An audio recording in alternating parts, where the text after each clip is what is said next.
윤석열 대통령이 미국의 관심을 끌기 위해서 북한이 핵실험 등의 도발을 감행할 수 있다고 전망했습니다. 관련 내용 조한범 통일연구원 석좌 연구위원과 짚어봅니다. 안녕하십니까? 어서 오십시오. 예, 안녕하세요.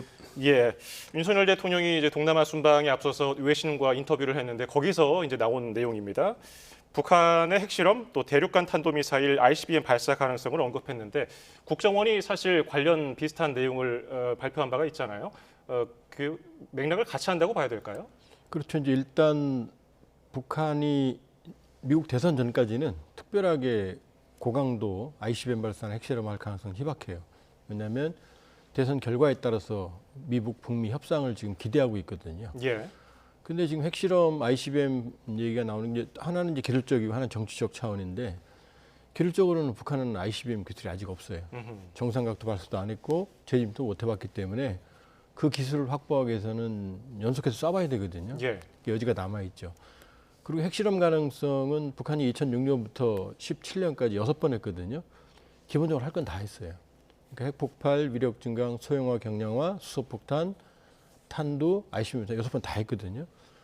근데 기본적인 건 다 했지만 핵실험을 할수록 좋거든요. 예. 미국은 1000번도 넘게 했어요. 예. 지금 이제 유력한 게 북한이 공개한 화산 30일이 있거든요. 이 표준화된 전술핵 탄두라는 걸. 요걸 아직 안 터뜨려 봤거든요. 그러니까 요 신뢰성을 검증하기 위한 이 핵실험을 할 기술적 필요성이 있는데 근데 문제는 그 핵실험을 해도 핵실험 자체는 대미용이지만 그 성능은 사실은 대남용이거든요. 예. 그러니까 이런 면에서 본다 그러면은 미국과의 협상을 염두에 둔 카드를 만지작거리고 있고 그리고 아마 그걸 쓴다면 대선 끝나고 바로는 아니고 트럼프냐 해리스냐에 따라서 그 미국의 시그널에 따라서 아마 그 결과에 따라서 할 가능성이 높은 상황이에요. 예, 그런데 도발을 한다면 국제사회가 가만히 있지 않을 거잖아요. 근데 이런 거를 감수하면서도 북한이 계속 이렇게 도발을 하면서 노리는 거는 뭐라고 보십니까? 가만히 있지 않아도 할 게 별로 없어요. 왜냐하면 할 수 있는 제재는 다 했고 그다음에 지금 뭐 러시아는 이미 북한 비핵화는 끝난 문제다. 발 빼고 있고 중국도 안보리에서 추가 제재 더 동의 안 하고 있거든요.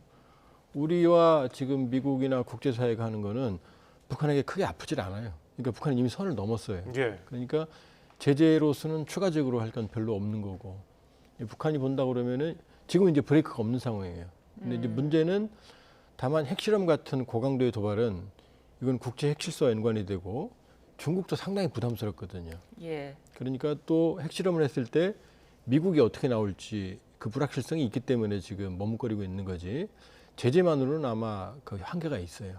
그러니까 결과적으로는 미국과의 협상 여부에 대한 그 결과가 북한의 추가적인 도발 행동에 영향을 미치게 될 겁니다. 예. 예. 국군의 날에 윤석열 대통령 기념사에 대해서 북한이 대통령 실명을 거론하면서 괴뢰다, 온전치 못한 사람이다, 막말을 퍼부었는데 이렇게 계속 우리와 적대적인 관계를 이어나가면서 북한이 얻으려는 꼼수가 뭡니까? 이제 7일이죠. 내일이죠. 이제 최고인민회의를 해서 올 1월에 최고인민회의 시정연설에서 김정은 위원장이 자 영토 영해를 다시 규정해라. 자기들만. 그 다음에 이제 민족 개념 통일을 삭제해라 그렇게 지시를 했거든요. 근데 다른 나라로 가겠다는 겁니다. 사실 이건 체제적 인세 패배를 의미하는 거고 자기들이 주도하는 고려연방제 통일이 안 될 것 같으니까 이제 우리를 대한민국을 남한, 북한, 남반부, 북반부가 아니라 대한민국과 DPRK, 조선민주인민공화국을 아니 다른 나라로 가겠다는 거고 그러니까 우리로부터 영향을 받지 않겠다는 거죠. 예. 자신만의 마위를 가겠다는 거고 그러니까 이 2022년 7월에 이제 처음 김 위원장이 그 윤 대통령에 대해서 발언을 했거든요.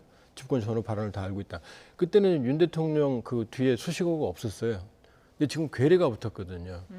그러니까 그때와는 다르죠. 그때는 자기들이 주도하는 통일의 대상이었는데 지금 이제 여기서 말하는 괴뢰는 이제 미국의 허수아비라는 뜻으로 지금 추정이 돼요.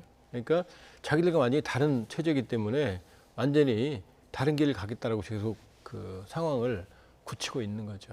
예. 자, 이런 가운데 미국 내에서 북한에 대한 어떤 입장이 조금씩 갈리는 것 같아요. 북한의 완전한 비핵화를 강조하기보다는 핵무기 감축을 위해서 노력을 해야 한다. 이런 입장이 있는가 반면 미국은 북한의 비핵화를 절대 포기해서는 안 된다. 이런 주장도 나오고 있거든요. 근데 미국의 입장은 어떻게 보세요? 근데 이제 우려스럽게 전자가 더 커지고 있어요. 현실론. 뭐냐면 우리는 어떠한 경우에든 완전한 비핵화엔 대안이 없거든요. 예. 우리 공국능을 확보했으니까. 예. 근데 국제사회는 우리하고 이해관계가 달라요. 미국의 입장에서는 지금 북한은 ICBM 공격 능력이 없으니까 여기서 멈추면 미국에 대한 위협을 막을 수 있거든요. 근데 시간을 주면 계속해서 ICBM 능력을 확보할 거거든요. 그러니까 북한의 핵을 인정해주는, 여기서 멈추는, 이게 동결이거든요. 그리고 일부분을 제거하는, 예를 들면 영변, 하노이에서 트럼프, 김정은 간에 시도했던 그 핵 군축이거든요. 이쪽으로 가자는 현실론이 지금 확산되고 있어요. 트럼프 대통령은 이미 2019년에 해봤고, 해리스 진영도 이번 민주당 정강에 완전한 비핵화하고 인권을 빼버렸어요. 그 협상 가능성이 있다라는 거죠. 그런데 우리 반발이 오래되니까 아니다, 우리 목표는 완전한 비핵화다고 말은 하고 있지만 사실은 북한에게 일종의 시그널을 주고 있는 거라고 볼 수가 있어요. 협상 가능성이 있다. 그러니까 우리로서는 북핵과의 싸움보다 미국 대선 이후에는 북핵 현실론, 핵 동결, 부분 감축, 기존의 일정한 핵 능력을 인정해주는 이 현실론이 워싱턴에서 지금 커지고 있어요. 그러니까 앞으로는 우리는 북핵과의 싸움도 있지만 북핵 현실론과의 싸움이 될 가능성이 더 중요해질 가능성이 지금 유력해지고 있어요. 예. 자, 이런 가운데 러시아 우크라이나 전쟁에서 우크라이나 동부 격전지에서 북한 장교 6명이 사망을 했고 병사 3명이 다친 것으로 알려졌어요. 이게 러시아의 무기 지원을 넘어서서 북한군, 인민군 파병 가능성까지 있는 겁니까? 파병 가능성은 희박하고 이번의 경우도 파병으로 보여지지 않아요. 예. 저도 지난해 이제 러시아 쪽에 있는 분들하고 연락을 해봤는데 러시아 전선에서 이제 일정 기간 있으면 제대하거든요. 예. 그쪽 그 전원에 의하면 이미 작년에 우크라이나 전선에서 러시아군 장교가, 북한군 장교가 있었답니다. 근데 전투요원은 아니고 왜냐면 무기를 공급하면 설명이나 이런 것 때문에 군사 고문단 성격으로 가거든요. 예. 그러니까 이번에도 그런 고문단 성격일 가능성이 있고 아니면은 이제 돈바스 지역 점령 지역을 재건하기 위해서는 대규모 북한 노동자가 가는데 아마 인민군 건설 여단이 갈 가능성이 높아요. 이 건설 여단들이 대규모 토목 공사를 하거든요. 그 사전 준비 작업일 가능성도 있죠. 그러니까 이번 보도는 사실 개연성이 매우 높습니다. 예. 자, 근데 뭐 이런 걸 봐도 그렇고 뭐 북한과 러시아가 평양에서 정상회담을 갖기도 했잖아요. 요즘 북한이 중국보다는 러시아와 굉장히 가까워졌는데 이유가 뭐라고 보십니까? 결국 지금 북한의 입장에서는 그러니까 우크라이나 전쟁, 러브 전쟁이 터지고 나서 일방적으로 북한은 러시아를 지지하거든요. 그러니까 명시적으로 군수 지원하는 건 북한밖에 없거든요. 그러니까 러브 전쟁 때문에 북한의 전략적 가치가 높아졌죠.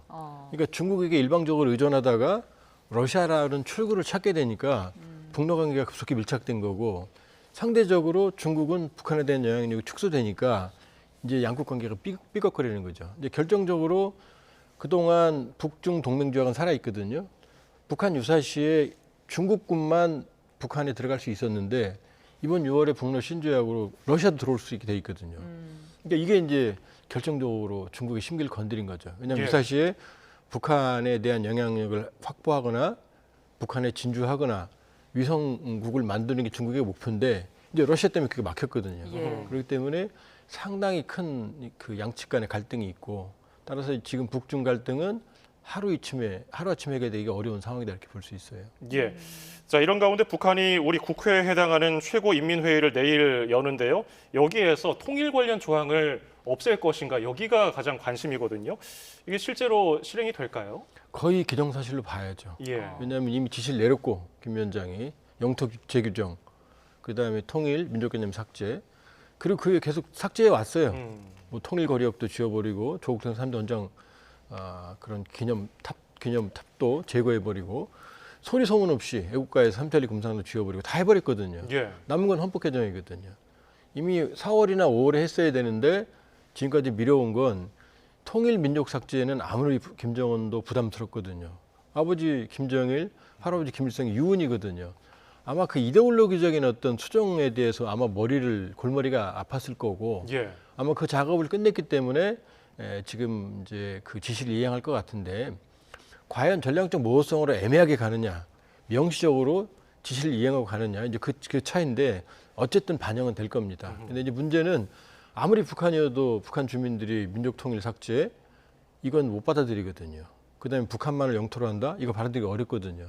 그러니까 지금까지 김 위원장의 지시에도 불구하고 한 번도 주민들에 대한 교육이나 선전선동이나 공개적인 행사가 없었어요. 그만큼 이게 휘발성이 강한 주제거든요. 예. 그러니까 내일 분명히 반영을 할 텐데 어떠한 형태로 반영할 건지, 전략적인 모호성으로 할 건지, 전략적인 명확성으로 가고 있는 그대로 나올 건지 그건 좀 두고 봐야 될 것 같아요. 예, 그러니까 이제 헌법을 바꾸면서까지 통일 흔적을 지우려는 거는 좀 어떤 이데올로기를 분명히 하겠다 이런 의도로 보시는 겁니까? 그러니까 겉으로는 저렇게 강경한 것 같지만 이렇게까지 위험한 선택. 주체 사상이 북한의 핵심인데 주체 사상은 민족주의적 공산주의거든요. 예. 민족과 통일이 핵심이거든요. 이걸 건드린다고 하는 건 모험이거든요. 그 얘기는 뭐냐면 그만큼 우리와의 접촉과 연관에 대해서 두려워한다는 얘기입니다. 가까워지면 가까워질수록 체제 경쟁이 끝났기 때문에 지금 한류에 대한 어떤 포괄적인 반동사상문화 배격법, 평양문화보호법, 탈북에 대한 극단적인 처벌, 청년교양보장 이런 게 다 같은 거거든요. 그러니까 완전히 다른 나라로 분리해버리면 우리로부터 영향을 받지 않고 자기의 독재 시대를 유지하겠다는 게 본 목적이거든요.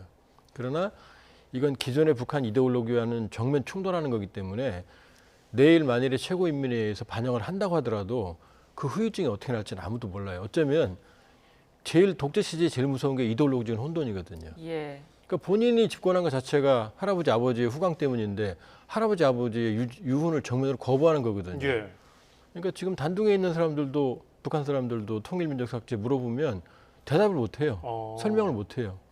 그동안 우리를 비난했던 게 반통일 반민족이라는 거였는데 오히려 자기들이 뒤집어 쓰고 있거든요. 예. 그러니까 아주 위험한 일을 하고 있다 이렇게 볼 수 있어요. 예, 지금 북송된 비전향 장기수에 대해서도 원래는 통일 애국투사라고 했는데 통일자를 빼버리고 이렇게 흔적을 하나하나 없애가고 있고요. 북한의 의도는 말씀해 주셨는데 실제로 이게 시행된다면은 북한 주민들이라든지 고위층에서 반발하거나 좀 받아들이지 못하는 행동이 나올 수도 있습니까? 일단 단기적으로는 어렵죠. 워낙 이 체계적인 저항이 불가능한 상황이니까. 그러나 김정은 체제에 대해서 이 명시적으로 저항하기 어려운 상황에서 이제 북한 주민들은 명분을 얻은 거죠. 왜냐하면 김일성의 권위가 100이라면 김정일은 한 50, 김정은은 10도 안 되거든요. 예. 근데 10도 안 되는 권위를 가지고 할아버지, 아버지를 지우는 이 과속 우상화, 자기만의 시대를 지금 개척을 하고, 그러니까 김주애도 마찬가지거든요. 자객으로 시작되는 새로운 왕조를 만들려는 거거든요. 근데 지금 겉으로는 말 안 하고 있지만 북한 주민들은 내면에서 이 지배체제에 대한 유일하게 지금 가지고 있던 쉽게 말하면 자기들의 자존심이었거든요. 예. 과거에 북한 남관계 좋을 때 그 북한 간부들 만나보면 자부심이 강했거든요. 통일민족에 대해서. 당신들은 돈이 많지만 영혼이 없다. 우린 그 영혼을 가지고 있다 그랬는데 이제 뭐 돈도 없고 영혼도 없게 되면 그냥 거지에 불과한 거죠. 그러니까 스스로 이데올로기적인 혼돈을 초래해서 좀 심하게 말씀드리면 자기 발등을 찍는 행위가 지금 영토 규정, 통일민족 개념 삭제라고 볼 수가 있어요. 그 후유증은 제가 보기에는 아마 장기적이고 어쩌면 치명적일 가능성도 있어요.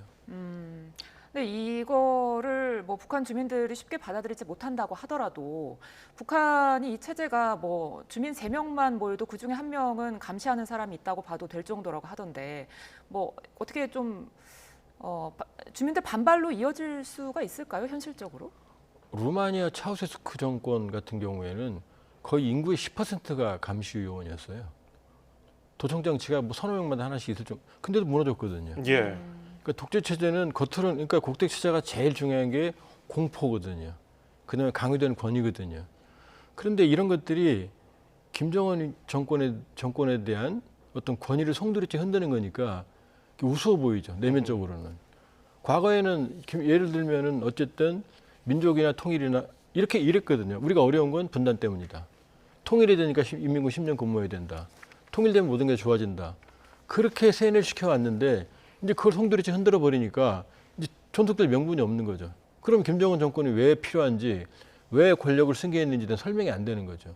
거기다 경제는 최악이고 이번 신의주, 의주, 압록강변 수해 지금 복구도 안 된 상태에서 지금 동절기로 들어가거든요. 눈 예. 내려요 이제 양강도 자강도. 거기 지금 민심이 아주 그 최악인 상황이거든요. 그러니까 왜 저런 위험한 선택을 하는지 의아스러울 정도로 본인이 스스로 위기를 자초한다 이렇게 볼 수가 있어요. 그렇군요.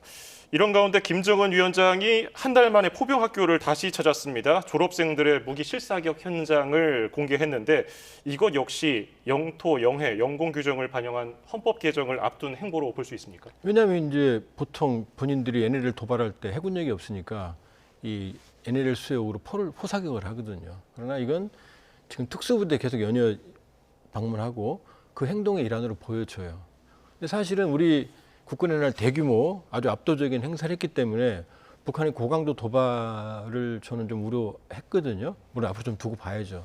그럼 보면 거기에 대한 대응이다 이렇게 볼 수가 있고, 그리고 만일에 NLL 이제 영토를 재규정한다 그러면은 모종의 거기에 따른 도발 가능성이 있고, 그러나 해군력은 절대적으로 열세기 때문에 아마 저런 형태 포를 이용해서 NLL을 쏜다든지 아니면 GPS 교란한다든지 회색지대 도발한다든지 이런 형태로 어쨌든 자기들이 그어놓은 해상 국경선을 그 강조하려는 모종의 행동은 도발을 할 가능성이 매우 높아요. 예, 알겠습니다. 여기까지 듣겠습니다. 지금까지 조한범 통일연구원 석좌 연구위원과 함께했습니다. 오늘 말씀 고맙습니다. 고맙습니다.